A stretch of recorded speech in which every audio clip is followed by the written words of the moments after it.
Unit 3 is more differentiation. Okay, I forget exactly what it's called, but we're adding on to our differentiation rules. So I kind of like that they didn't make it all one huge unit because, yes, we have a lot of the basics, but there's still more to do.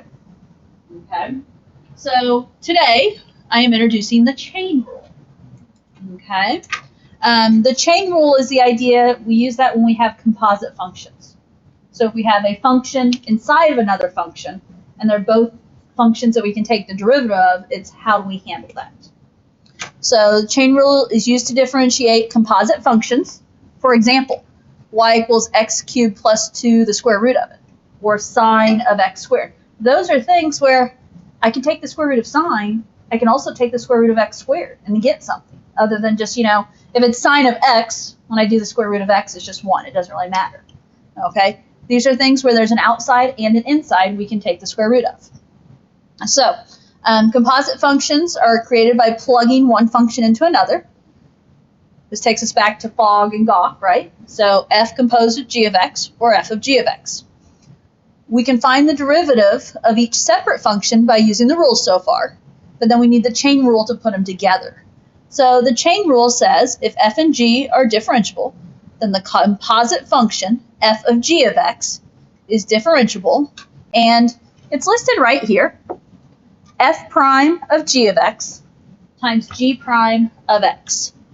And what I usually say is the derivative of the outside, leave the inside as is, then times the derivative of the inside. So I'll say we're going to do the derivative of the outside, and then we'll do the derivative of the inside. And obviously I'll demonstrate, because this lesson is really just a whole bunch of examples. Leibniz notation allows us to use the idea of U substitution. I don't know if this probably isn't going to make much sense to you guys right now, but let y equal f of u and u equals g of x. Y is a function of u is a function of x. So the idea that derivative of y with respect to x, well, it's the derivative of the y function with respect to u, and derivative of the u function with respect to x. We'll look more at that notation later on. The chain rule, multiply the derivative of the inside function by the derivative of the outside function. Okay, that is the idea, that you have to think about there being an outside and an inside and doing their derivatives separately. Okay, so example 1 asks us to find the derivative of this function with and without the chain rule. There are times where you can do some basic algebra first and not use the chain rule. However, there are times where you're going to have to use the chain rule. So we'll look at, the idea. On A, the idea of without the chain rule, as of right now, there's an inside function and an outside function. Because my outside function is the fact that this function is squared. The inside function is the 5x plus 3. Those are both pieces I can take the derivative of. If we're going to say, okay, we don't know the chain rule, we don't want to do this we don't want to use the chain rule, can we FOIL this out? Okay, so we can FOIL this out, and I'm just going to demonstrate here. So if I FOIL this out, 25x squared, 15x and 15x is going to be 30x plus 9, right? And so when I do the derivative of that, derivative of 25x squared plus the derivative of 30x plus the derivative of 9. So 50x plus 30, yes?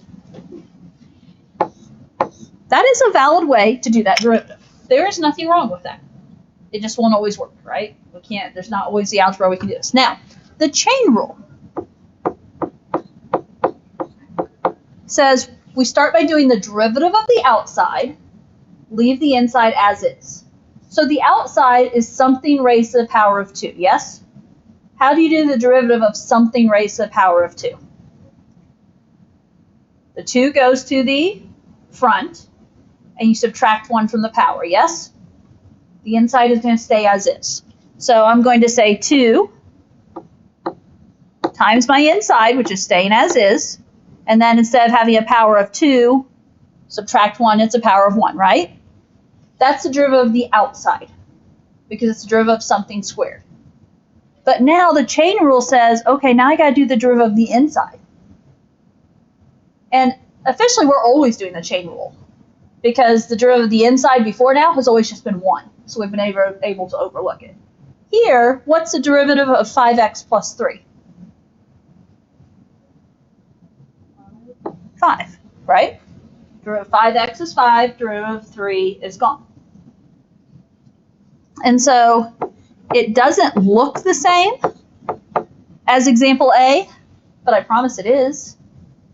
First of all, I can take this 2 out front and the 5 out back, and I combine those. 2 times 5 is 10. And then if I multiply 10 times 5x plus 3, we're going to get 50x plus 30.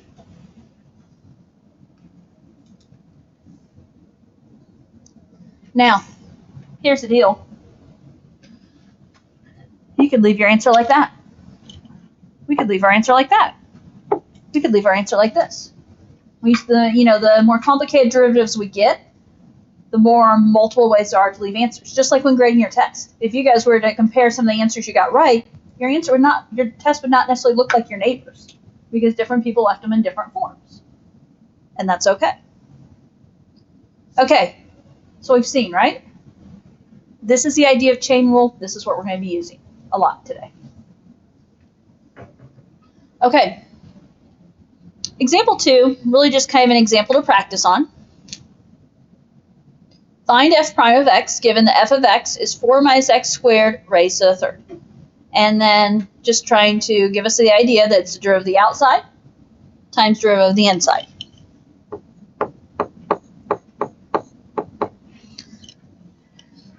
Thing you've got to work on the most is what is the outside function. So what is my outside here?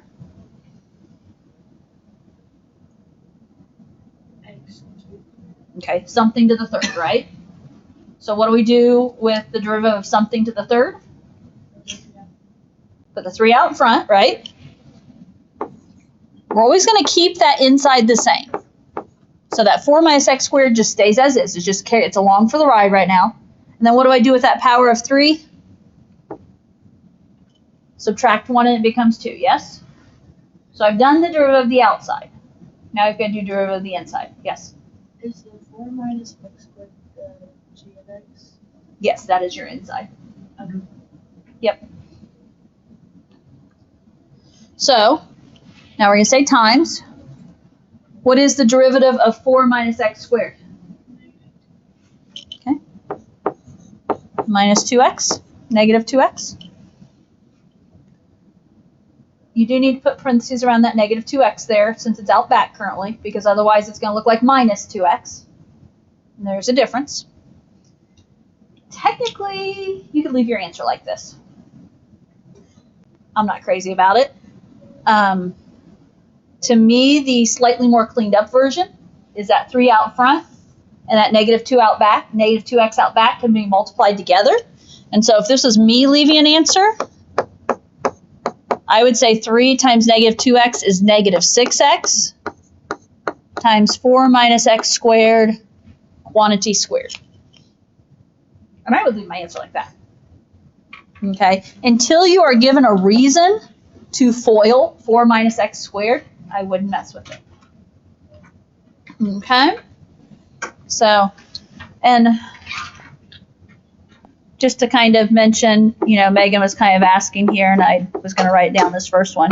So yes, the inside was the 4 minus x squared. Or if you want, you can think of that as the g of x. The outside was the fact we were doing something raised to the third, yes? And so you can think of that as x to the third, because it's how do we do the derivative of x to the third? It's 3x squared. It's just we're not really using x right now. Okay? Now, obviously, this is the basics. There's lots of little tweaks and stuff along the way we'll learn, right? know, you want honesty? We'll get more complicated with these before we're done. You know, this is level 1, so to speak, right? I like where we're at. I know. We always like level 1. And then we got, you know, it's like level 2 through 50 or something that, you know. Okay. So, next page. Kind of what we already know here.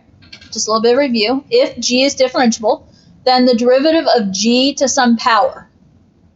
That's what we just did, right? Where the power goes out front, times the function, raised to the n minus 1, and then times the derivative of the inside. That's the official notation right now. One we're going to get here today, the derivative of e to some power. What is the derivative of e to what was the derivative of e to the x? Ex, right? So what is the derivative of e to some power? It's e to that power, right? It's e to that power, but then times the derivative of the power. If the power is anything other than x, you'll have to then do the derivative of the power, being the inside. Again, we'll work on it.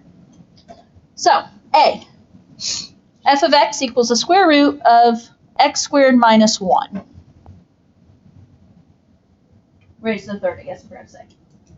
Now, with square roots, what do we do before we take the derivative? Yeah. We raise it to the 1/2 power instead of doing a square root, yes? X squared minus 1 is already raised to the power of 3. So if we raise it to the power of 1/2, this is x squared minus 1 raised to the 3/2 power, if you will. Because 3 is your power, and then the index is a 2, and so we can say 3/2. Okay? We did it back in like Algebra 2 a couple of years ago at this point, but okay, let's derive. Okay, guys, what are we doing? So derivative of something raised to the 3/2. So I'm going to take my 3/2 and put it out front, keeping my inside. So I'm going to keep x squared minus 1 as is. What's my new power?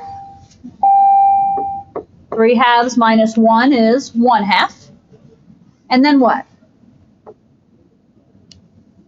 Times the derivative of the inside. The derivative of x squared minus 1 is going to be 2x.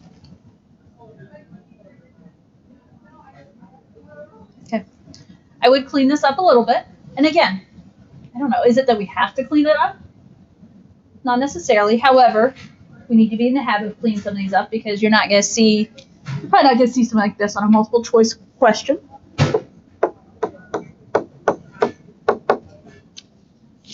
What do you notice about 3/2 times 2x? 2's can cancel. And so we just have 3x times x squared minus 1 to the 1/2. Or what's the other option of how we can write this? 3x times the square root of x squared minus 1.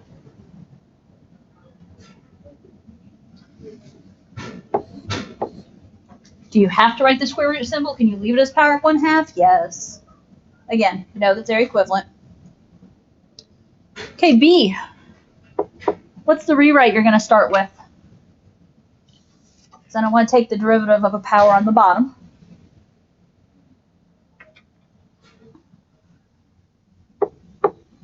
Negative 7's already there. And then what is this?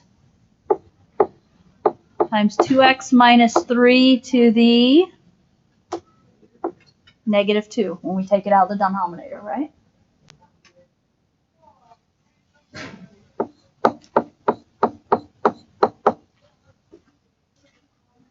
Okay. Do we know what we're doing here? You guys aren't complaining, so I feel like you do.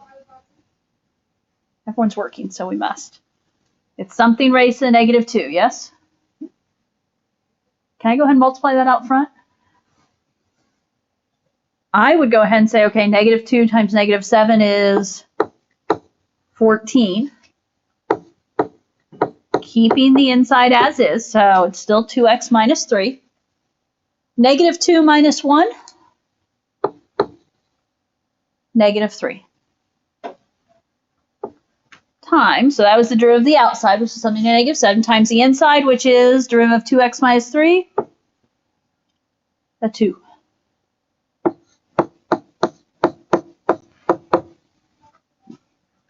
Similar cleanup to what we've been doing in that 2 times 14 is 28 times 2x minus 3 to the negative third. Leave it like that, or did you rewrite it without a negative exponent? If we rewrite it without a negative exponent, where's the 28 go? Stays on top, right? Because 28 does not have a negative exponent. So it's 28 over 2x minus 3 to the positive third.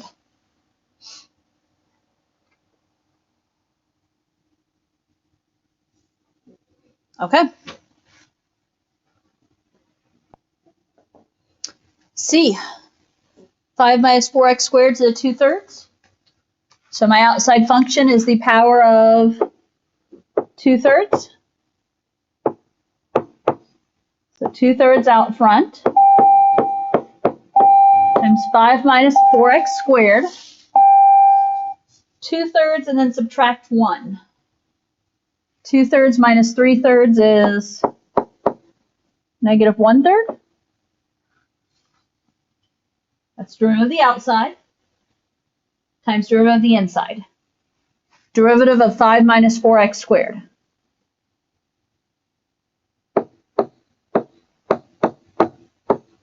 Negative 8x.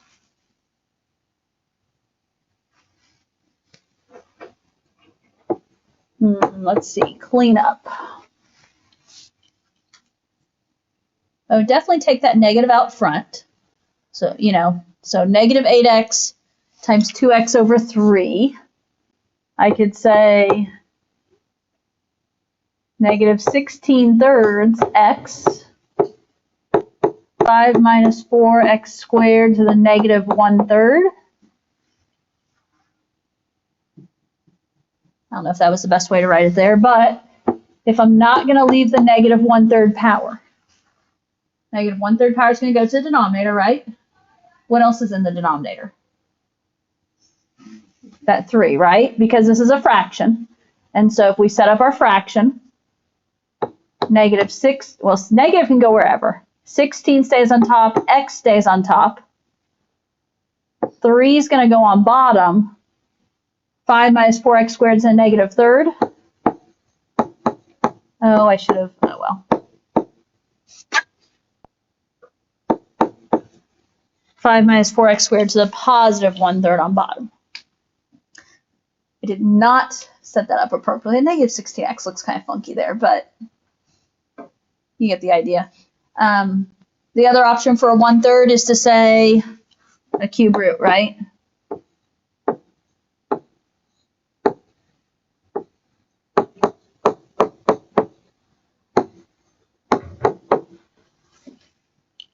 So pick what you want. Oops, I almost left off my x. Okay, D, if you're ready. By all means, stop me if, you're not sure of something. Y equals e to the 3x squared. So main overall power, or main overall function is e to some power, right? What's the derivative of e to some power?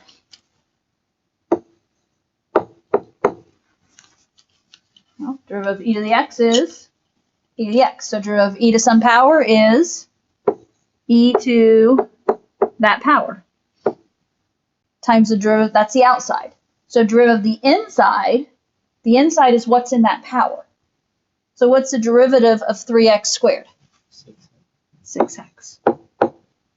Okay.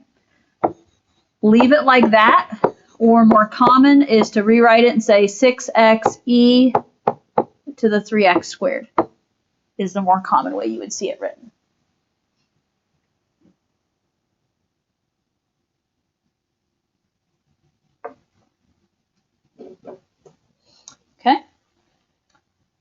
E. Again, I would rewrite this before I do it. I've got a -2 on top, so that's out front. 6x plus 3 to what power? Yep. It's a cube root, so it's 1/3. It was in the denominator, so negative. Derivative of the outside. So derivative of something to the -1/3. You guys okay that I go ahead and write them together? -2 times -1/3 is going to be +2/3. Keep the inside as is. -1/3 minus 1. So -1/3 minus 3/3 is going to be -4/3. Times the derivative of the inside. Derivative of 6x plus 3 is 6.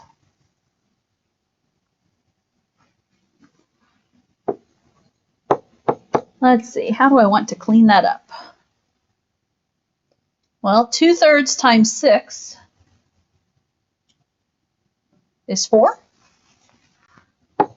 So now I have 4 times 6x plus 3 to the -4/3.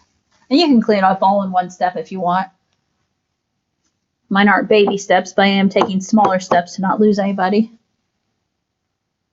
Get rid of the negative exponent, we can move it to the denominator. The 4 is going to stay on top. So I would say 4 over 6x plus 3 to the +4/3 power would probably be your easiest thing there.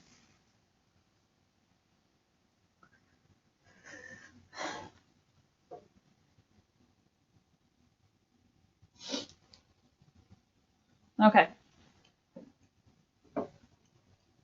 Ready for F? F is a little different. F, I feel like, kind of jumped the gun here. We went from nice, mediocre problems to a whole bunch of steps in one. So we'll see what happens here. Okay, what are the pieces we're seeing here?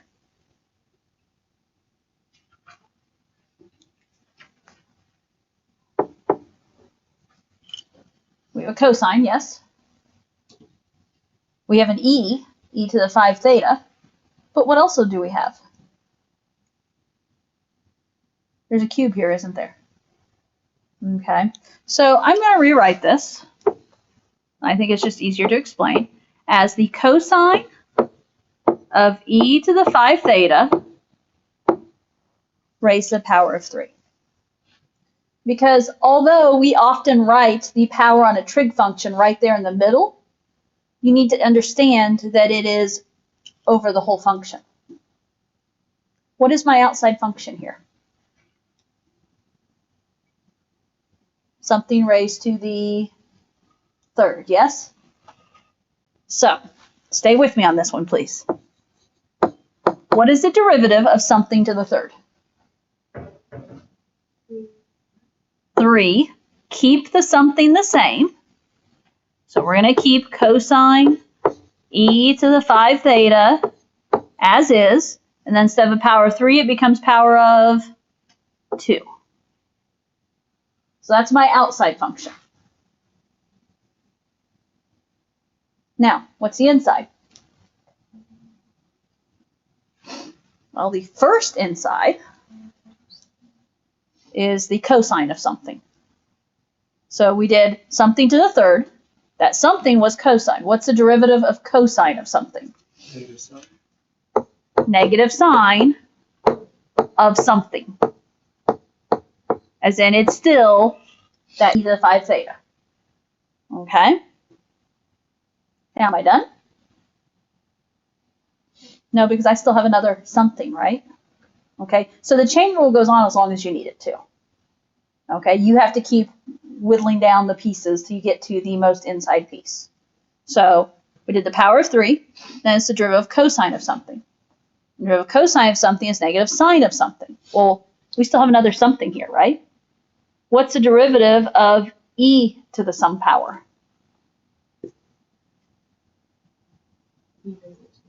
E to the some power. But what do we notice about that power here? That power is 5 theta. What's the derivative of 5 theta?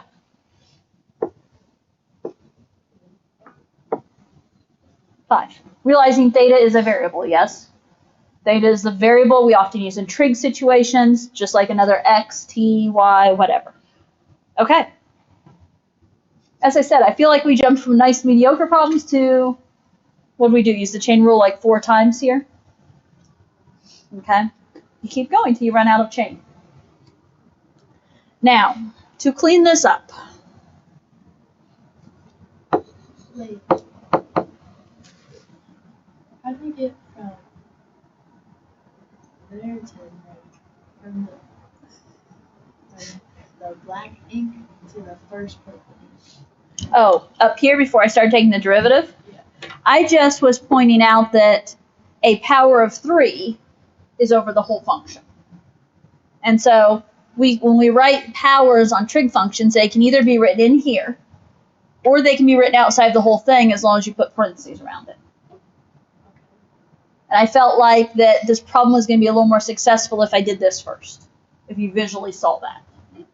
And maybe it wouldn't have mattered, but that's what I felt like. Okay.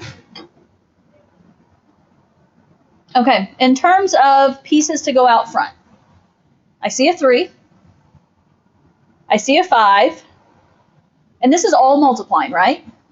There's also a negative here. Okay, so nice proper form is going to take that negative out front with the 3 and 5.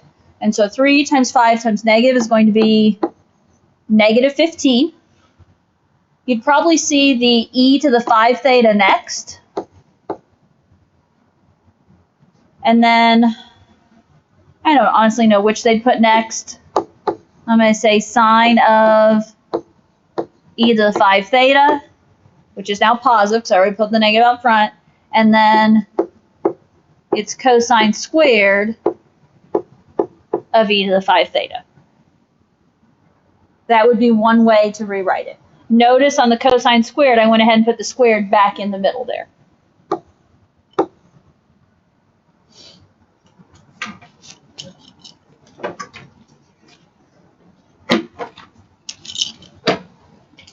Okay. Got it? Maybe, kind of.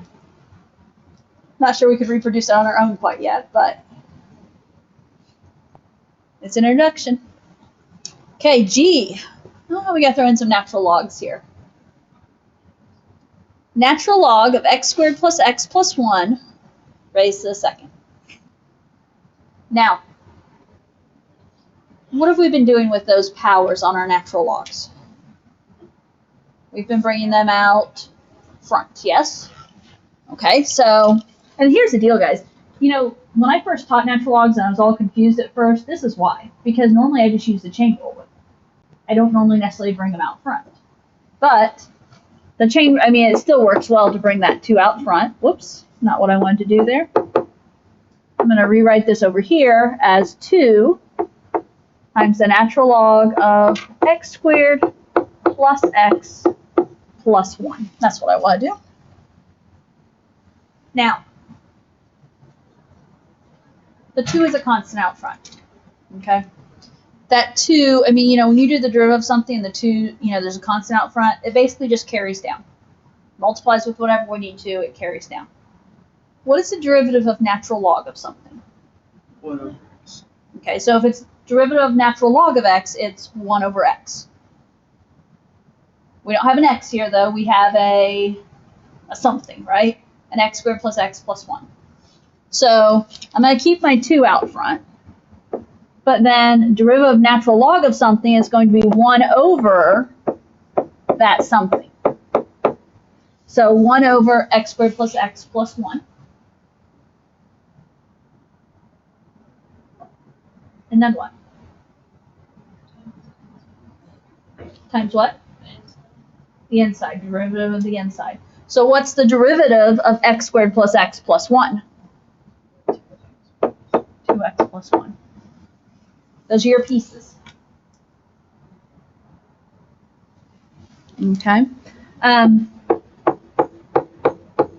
I'm going to leave the 2 out front for a moment. It is common form to see, and I guess I should have this like in parentheses, when they do natural logs, to see it as 2x plus 1 over x squared plus x plus 1. Okay, that is common form, where the original inside is on the bottom, the derivative of the inside is on the top. I didn't feel like I could go straight to that answer. I felt like, we needed steps to get there, but so you might leave it like this, or that 2 could distribute in, yes? So whether, you could write it as what? 4x plus 2 over x squared plus x plus 1. That top, you could have said 2 times 2x plus 1 and leave it that factored form. So many different options here.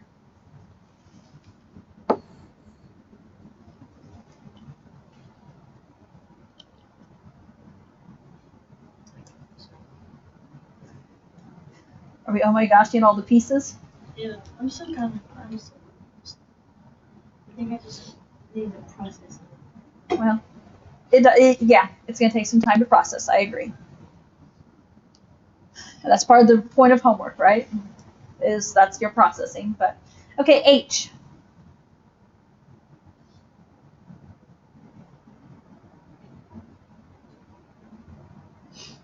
I'll be honest, I would not have seen this on H, but before we do this derivative, we can simplify this quite a bit, actually, if you see it.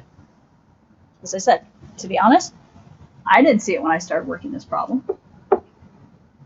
This 4 here, or that negative 4 there in the power, it's a negative 4 in front of the natural log. Where can that negative 4 go in the natural log?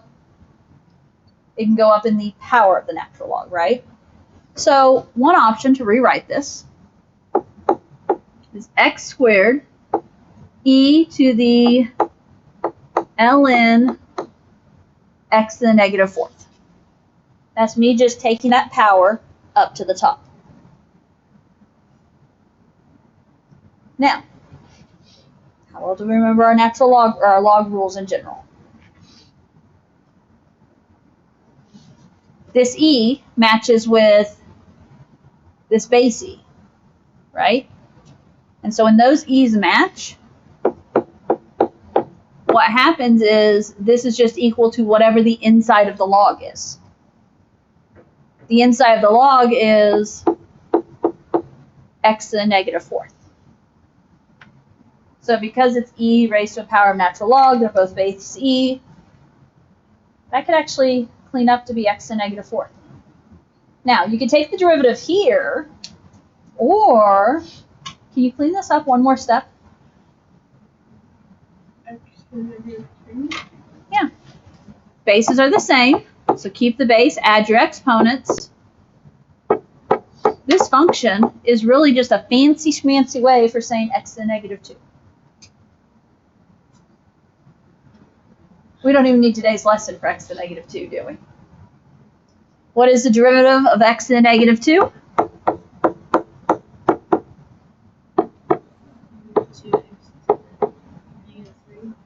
Negative 2, x to the negative 3.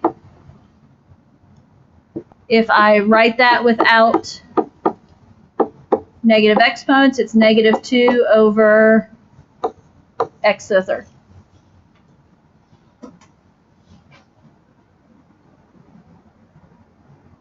Okay.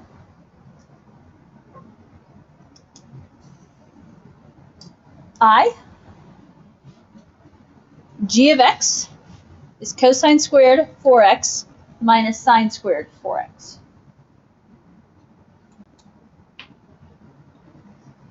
Do you need those squareds moved to the ends of the respective terms, or do you understand that now? In other words, I'm fine. If you don't feel the need to rewrite this, then don't.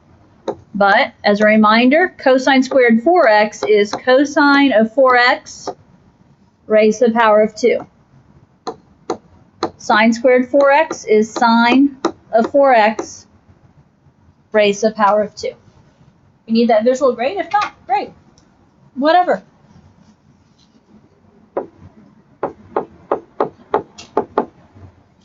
Okay? Derivative of cosine 4x raised to the power of 2.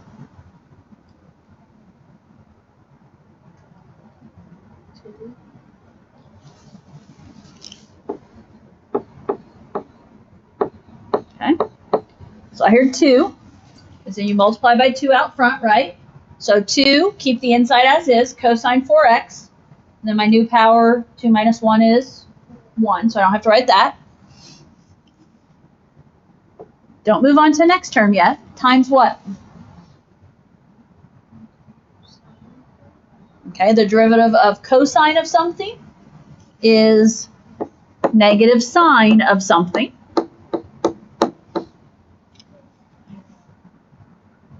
Wait. And then what?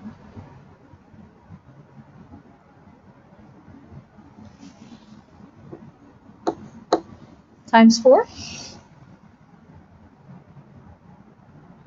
Because the derivative of cosine of something was negative sine of something. That something is 4x. Can we take the derivative of 4x? The derivative of 4x is 4.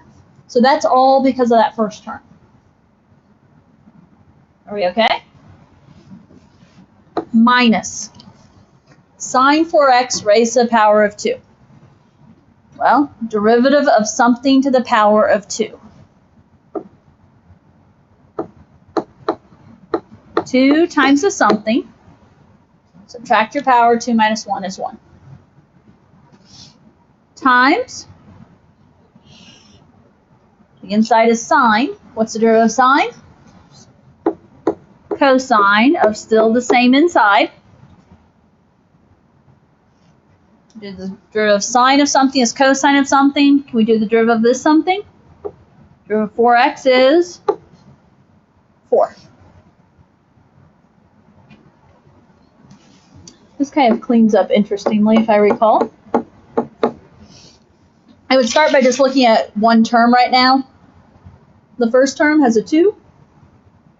It has a 4. And there's a negative, yes? So I'm going to need to say 2 times 4 times negative is negative 8. Cosine 4x, sine 4x. Minus, on my other term, there's a whole number 2, a whole number 4. So 2 times 4 is 8. And sine 4x, cosine 4x. I guess it's good that I wrote it like that in a way. Can I go another step?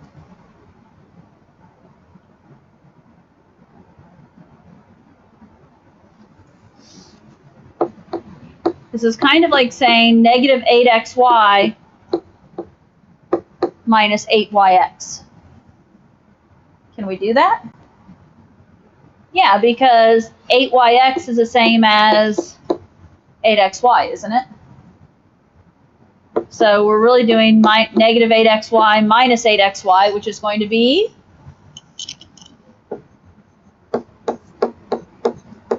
negative 16. And I don't care what you write first. Cosine 4x, sine 4x.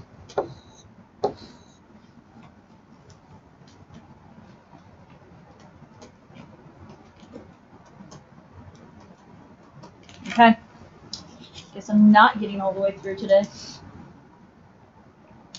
Now, which we had to talk, I needed to give you guys an opportunity to look at the test. Would I have gotten all the way through without that, though? No. It would have been close. It would have been close. Okay, we'll stop there because there's a little bit of, I'm not sure if J is going to be a great one to start off with tomorrow, but we'll start off with J tomorrow. We'll have that page and a half to finish, and we'll go from there. Yes? Or do you still have a question? Can you come here?